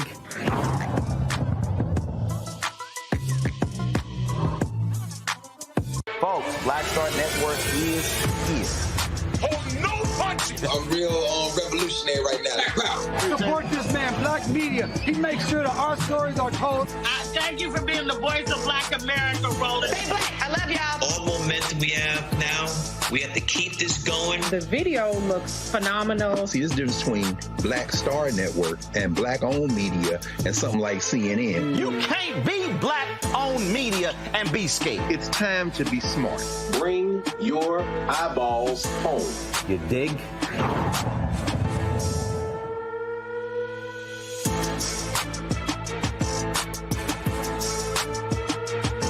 What's up, y'all? I'm Will Packard. Hello, I'm Bishop T.D.J. What up, Lana Well, and you are watching Roland Martin Unfiltered.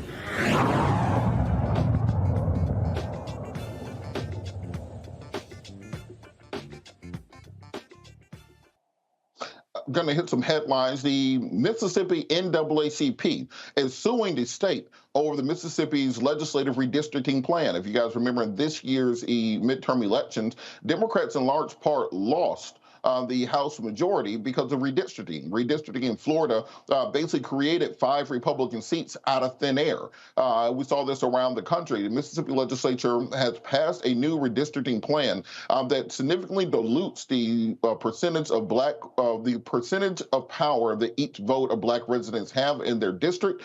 Because of this, Mississippi NAACP and 5 Black residents have filed a federal lawsuit challenging the new district scheduled to be used in 2023 election. This comes only weeks before the qualifying deadline of February the 1st. Remember, voter suppression takes many forms. I think often when people talk about voter suppression, they're thinking about Bull Connor sitting outside of the polls with hoses and dogs stopping people from voting. In reality, there are various schemes and tools being used, particularly with the weakening of the Voting Rights Act in 2014 and the continued action by states in order to push and make it more difficult for Black people to be able to exercise the franchise. So we're, of course, going to pay attention to that case going forward. Also, news anchor goes on a rant on Newsmax about the lack of white American Girl dolls. Can't make this up. Newsmax host Rob Finnerty had an on-air meltdown over the lack of white American Girl dolls. Here's what he had to say if we have the clip. How long has this been going on with American Girls? I took my 6-year-old to the store in Rockefeller Center, like the American Girl experience. And, you know, typically girls that are into American Girls, they get a doll that looks like them.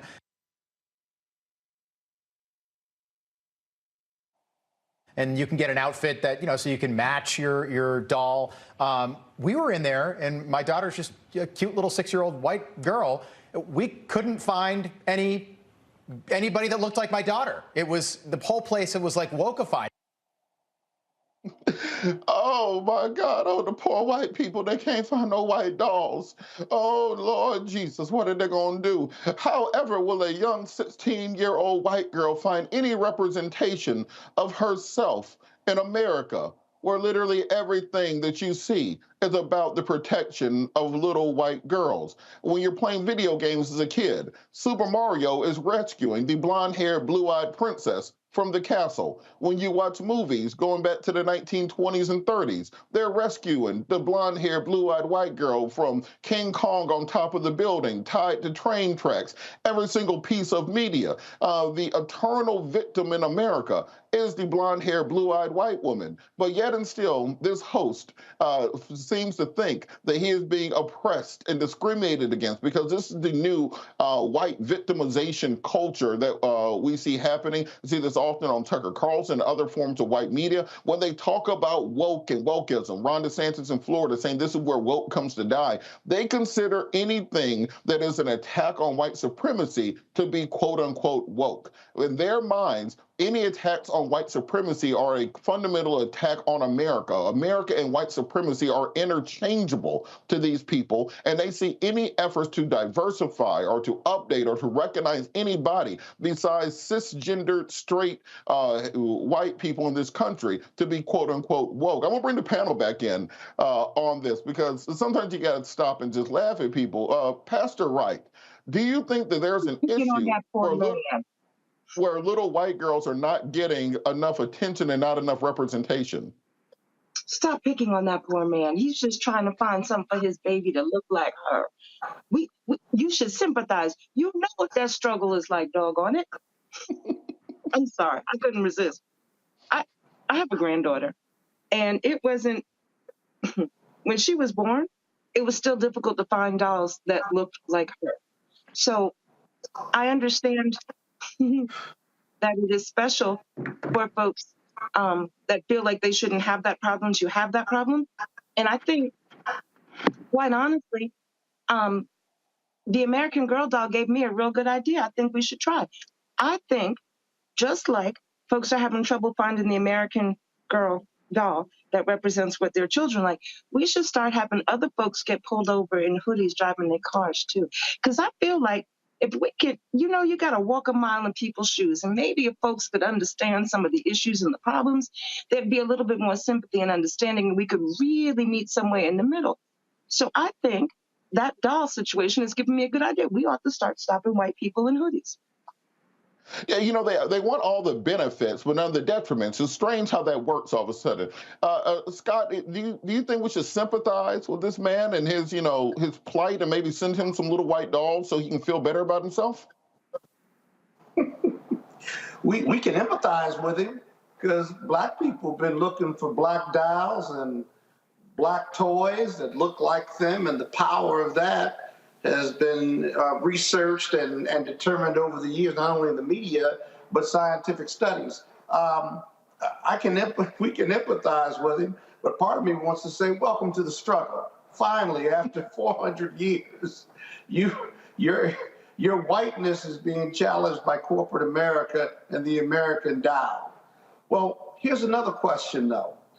What's wrong with his daughter buying a black doll or a Chinese doll or a Thai doll, because they're all girls in America?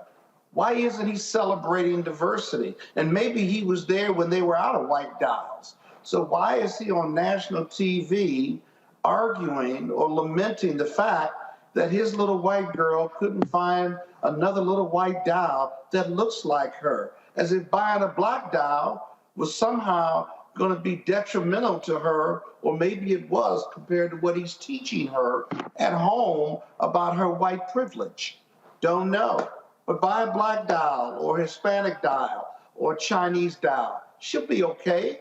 She may even learn about diversity and maybe, Lord knows, find a black friend or a brown friend, and God forbid, bring her home because she's got a brown or black doll.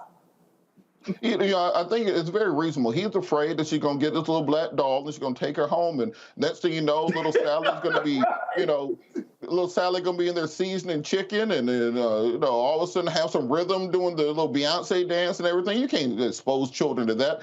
Next story.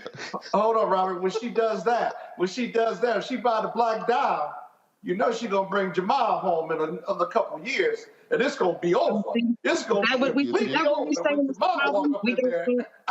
the black and brown dolls to lead to Jamal coming home. Is that what we're saying? Apparently, that's his fear. God. I think that's what's going to happen. All of a sudden, you buy her an American Girl doll, then she's seasoning chicken, cooking greens, making cornbread, and Jamal at your house. That's how God it works. forbid. That's what they fear. God forbid. And Jamal going to be looking at his wife like, "How you doing? How you doing?" Y'all mad. But it might help to, that understanding and empathy and us, finding our way to the middle a little bit more. Maybe. But it's just amazing that they spend time on that, on Newsmax, he helps as conservative as they are. I think he helps us prove this point here. This reminds each and every one of us. This should remind all of us. Listen, I ain't mad at him for wanting the doll that looks like his. It looks like his little girl.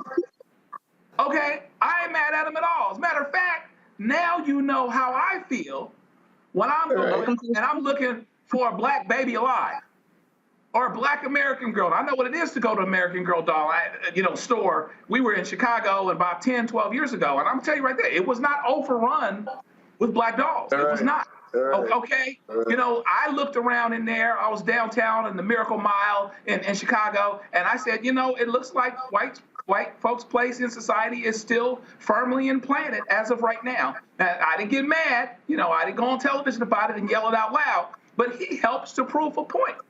I'm not mad at him for wanting a doll. His daughter can have a doll that looks like him. A lot of times, the dolls, you get a doll or whatever that looks like you. You put it next to you, so it's like it's really yours. It's like it's really your child. It's like it's really your sister. Those types of things.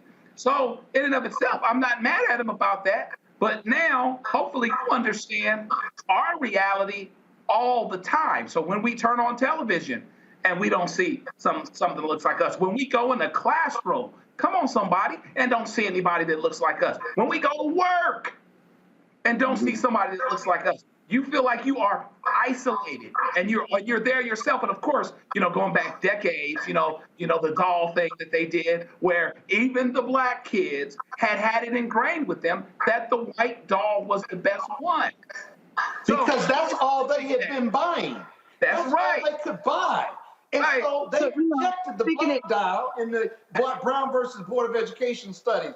Even the black kids rejected the black doll that looked like them because they had been they bought white dolls because that's all American manufacturers were making, right? That's exactly right. If his daughter starts buying black dolls, if she's tested, she'll pick a black doll as being a symbol of beauty and my friend and what it means to be. I mean, she might accept diversity. She might start fighting for black people and black causes and for a fairer and better America. Right. Wow. It just reminds him that things are changing, right? I mean, at the end of the day, it just reminds him that things are changing. Now him and people like him can make as much money on rap artists as they possibly can. They can manage them. I remember doing deals for music artists back in the day. And they said at a certain point, a white lawyer actually has to take this over. Black artists, I had this happen.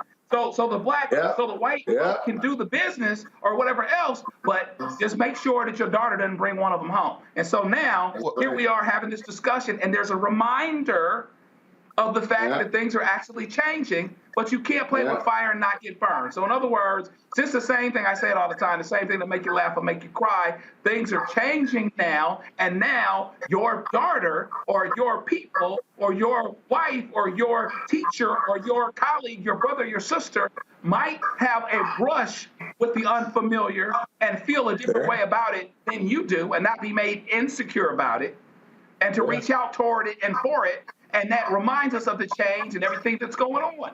And now what? Well, look, we're gonna make sure. This isn't just a new thing. When you go back and you look at, Jenny, you remember the Cabbage Patch doll? How many yellow, black, or brown Cabbage Patch dolls did you see? So this is not a new thing. So his concern, his struggle with this is new to him. But this has been going on for a long, long time now. And I really do feel like things like that, if you can get outside of your own anger with this poor newscaster here, and look at the bigger picture, again, bring us closer, not separate.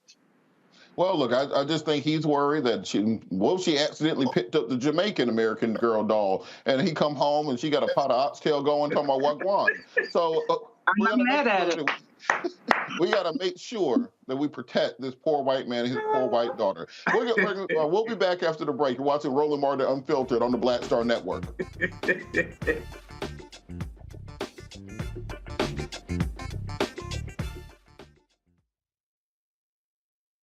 Hi, I'm Dr. Jackie Hood Martin, and I have a question for you. Ever feel as if your life is teetering and the weight and pressure of the world is consistently on your shoulders? Well, let me tell you, living a balanced life isn't easy. Join me each Tuesday on Black Star Network for a Balanced Life with Dr. Jackie.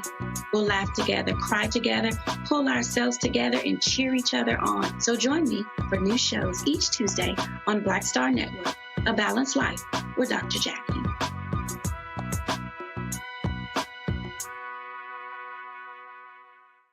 When you talk about blackness and what happens in black culture, we're about covering these things that matter to us, speaking to our issues and concerns. This is a genuine people-powered movement. There's a lot of stuff that we're not getting. You get it, and you spread the word. We wish to plead our own cause. Too long have others spoken for us. We cannot tell our own story if we can't pay for it. This is about covering us. Invest in black-owned media. Your dollars matter. We don't have to keep asking them to cover our stuff. So please support us in what we do, folks. We want to hit 2,000 people, $50 this month, raise $100,000. We're behind 100,000, so we want to hit that. Y'all money makes this possible. Checks and money orders go to P.O. Box 57196, Washington, D.C. 20037-0196. The Cash App is $RM Unfiltered. PayPal is R Martin Unfiltered. Venmo is RM Unfiltered. Zelle is roland@rolandsmartin.com. Hello, everyone. It's Kiara Sheard. Hey, I'm Taj. I'm Coco. And I'm Lily. And we're SWV. What's up, y'all? It's Ryan Destiny, and you're watching Roland Martin Unfiltered.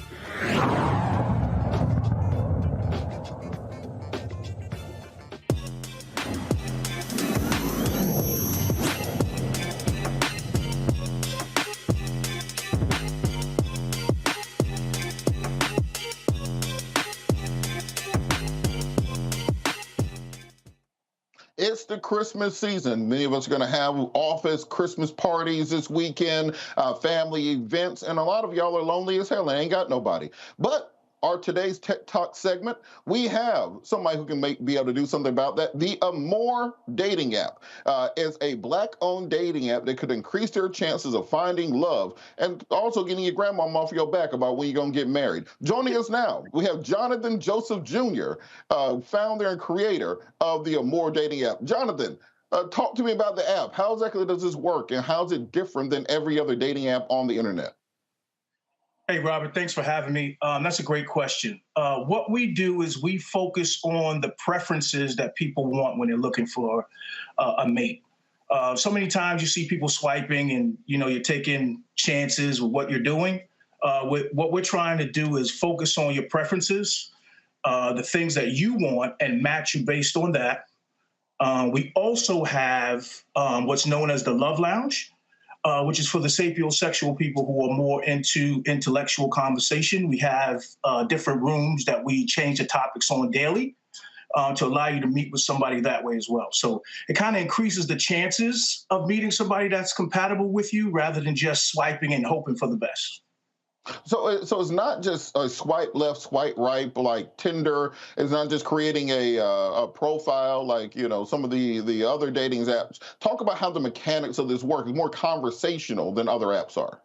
Yeah, so when you sign in, it's going to ask you a bunch of questions, some personal, some for fun. Just to try to see where you are from a character standpoint. Everyone has to do it, and then we match you based on that. So there's a 5-star, 4-star, 3-star, and it goes down from there. And then that's one part of the app. Another part of the app is what I said earlier, which is called the Love Lounge. The Love Lounge is topics that we create. Our team creates it every day. Could be, you know, a whole range of things. Could be political, could be what's happening in the world today. Just so you can kind of get an understanding of who's in your community, and you can match with somebody that way as well. And then the next part of the app is called Discreet Meets. So those are for the traveling people that say, you know what, I just want to find somebody to go to movies with, or a travel partner, or a dinner date. So there's actually 3 components to the app that I think separates us and makes us great. Okay, so the conversation part, so it's kind of like a clubhouse where people can have conversations with people who have similar interests. Then there's kind of a dating profile section where you put in what you're looking for and you kind of match with people along that. And then you have a section for freaks. So they're just an area for freaks. What you saying? I knew you was going to go there, Robert. No, I wouldn't call it. I mean, it sounds like that's for freaks. And ain't nothing wrong with it. It's called Discreet Meets. That's what we're going to call it. It's called Discreet Meets. In the words of the prophet CeeLo Green, everybody that's grown got a skeleton bone that got hidden away. Yes, y'all, there's a freaking us, y'all. Just some choose not to say. Don't let them who ain't yet make you the little balls of clay. I'm just saying, look, if it's for freaks, just say it's for freaks and call it the freaks. I mean, if you want to name it the Boom Boom Room, that's cool. But it's called Discreet Meets, and it's for everyone. It's really, we really thought about that section for travelers. There's a lot of people that travel, they go from city to city, and they say, you know what, I just don't want to eat alone.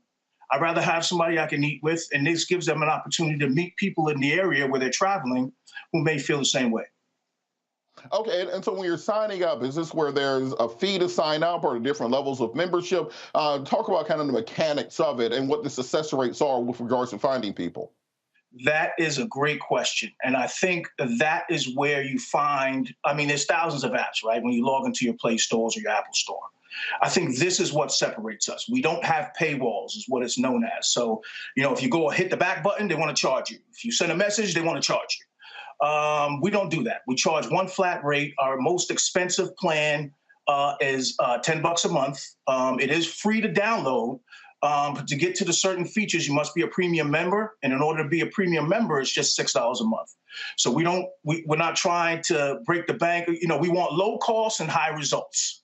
And because we're basing it on your preferences, I think we have a higher success rate because it allows you to, you know, base things on characters, traits that you can match with someone else as opposed to just swiping and then trying to find out that that person's not a match for you. Now, with that, you know, a lot of the prophet Kevin Samuels often said that people have unrealistic expectations. You know, every guy is going to put in, you know, 5'5", brown eyes, caramel skin, long hair, Pam Grier from 1972. Are there ways for people to kind of get an idea of what's actually out there instead of, you know, all the women are going to put 6'4", multi-millionaire, six-pack abs, who also cooks French cuisine and loves his mama, those sorts of things. You know, is there a way to kind of let people know what's out there when they're shaping their preferences, or you just kind of hope you're going to get what you put into the slot machine?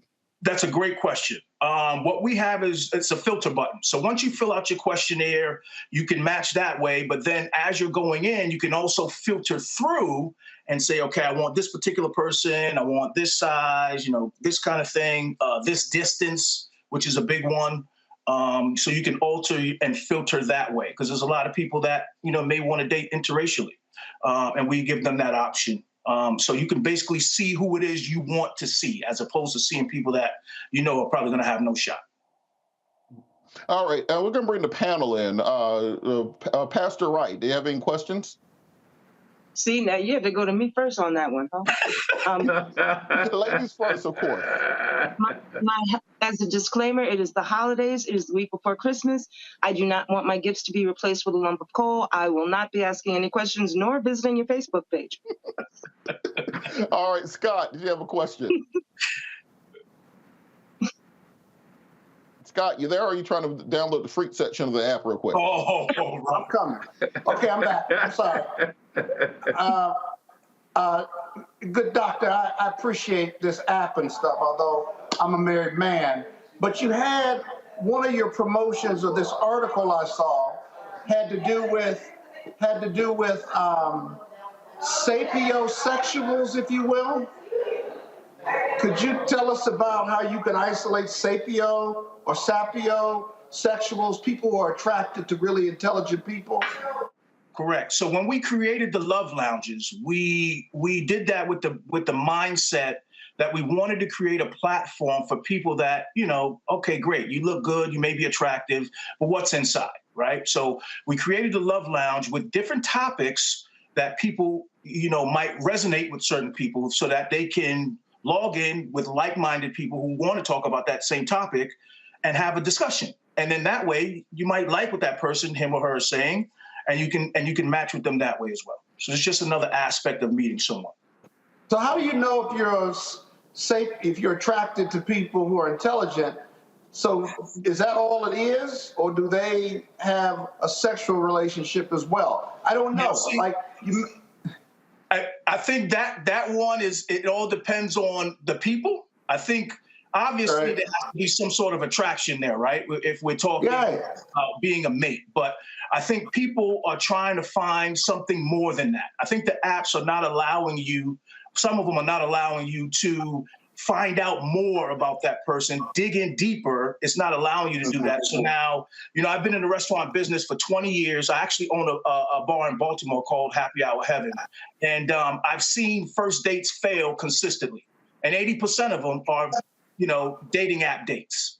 And it's for that reason. Well, I've long argued to my friends and fraternity brothers that one of the most attractive what is a sexual attraction is intelligence for most people, whether they realize it or not, right? Or humor, before you get to the physical part of the relationship. Yeah, I would agree with that 100%. I think the pictures, to me, is like window shopping, right?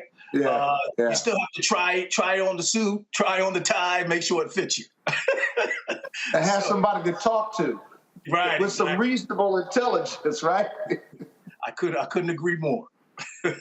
Look, I wish I had the hope and optimism of y'all, but Joe, do you have a question? I'm having so much fun with this. You just want to hear more about the boom boom room. Right. Yeah, because the sapio area sound like that's the ugly people area. Like, if you're ugly with your personality, you go over to the talking section to see if you go over to the talking section to see if you can pull somebody over there.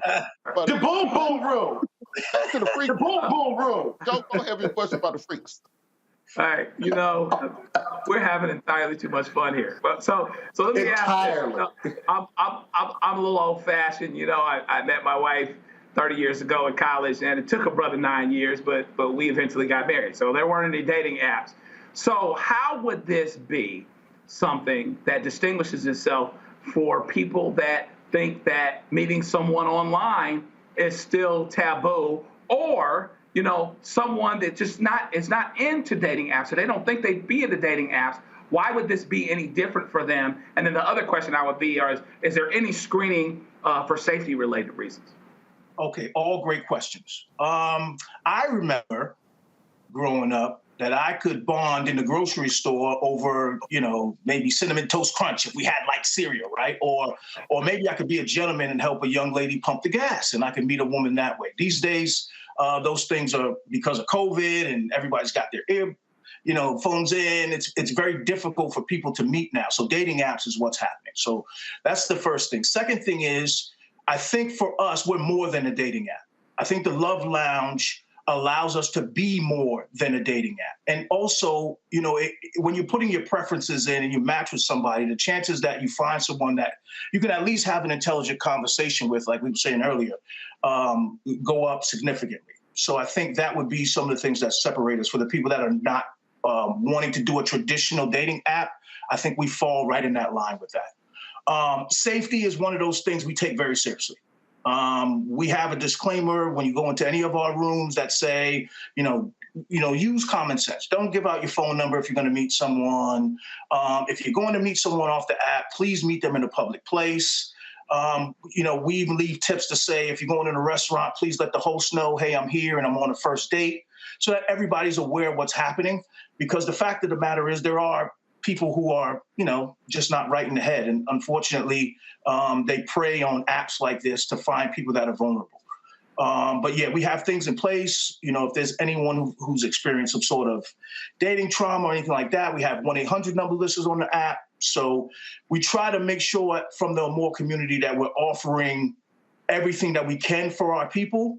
And you can even report someone in the app. If you don't feel comfortable with a message you got sent or anything like that, you can send a message out, we can block that user immediately. And there's a no 3-strike rule thing. It's a one time and you're done. And we just completely take them off the app. So we take things like that very seriously.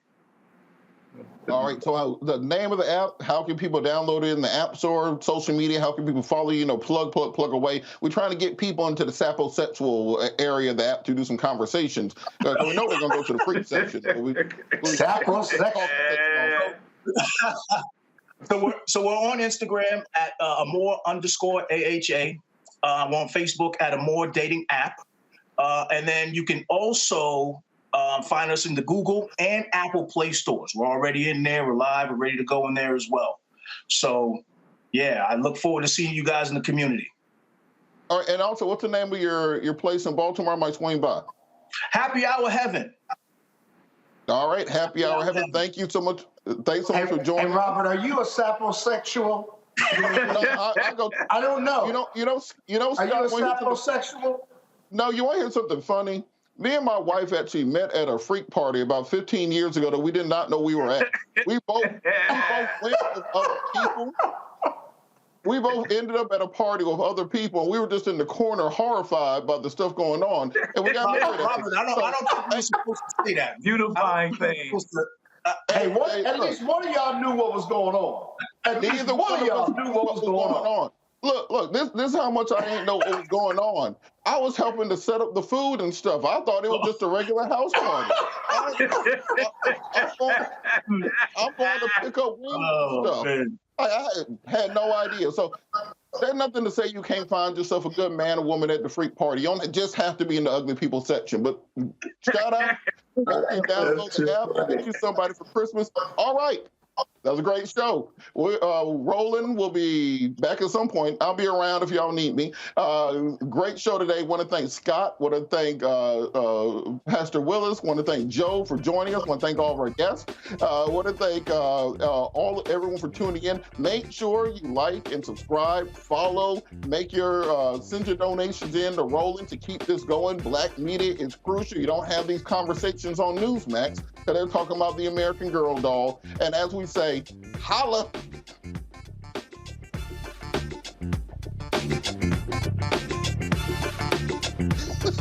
Thank